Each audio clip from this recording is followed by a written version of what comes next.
یہ بات کبھی نہ بھولیے گا کہ ادب کا تقاضا یہ ہے کہ ہر ایک کی بات کو پوری توجہ کے ساتھ، پورے دھیان کے ساتھ سنیے گا، اور احتیاط کا تقاضا یہ ہے کہ ہر ایک کی بات کو نہ مانا جائے۔ انسان کی نا سوچ اچھی ہونی چاہیے، انسان کی نا سوچ اچھی ہونی چاہیے۔ کیونکہ اسی لیے نظر کا علاج ممکن ہے پر نظریے کا علاج ممکن نہیں ہے۔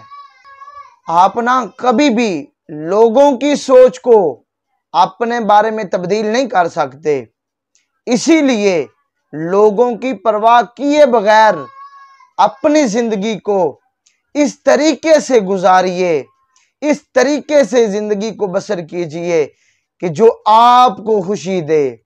سمجھدار وہ نہیں ہوتا جو زیادہ پڑھا لکھا ہو، بلکہ سمجھدار وہ ہوتا ہے جسے یہ ہنر آتا ہو کہ کس سے، کہاں اور کن الفاظ میں اور کس لہجے میں بات کرنی ہے۔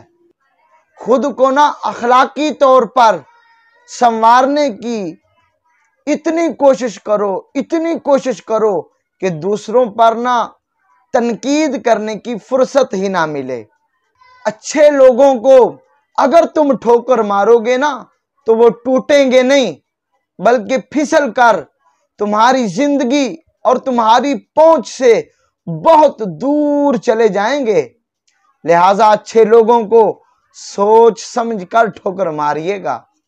زندگی کے اندر نا ایک ایسے شخص کا ہونا بھی ضروری ہے جس کو کچھ بھی بتانے کے لیے لفظوں کی ضرورت بھی نہ پڑے۔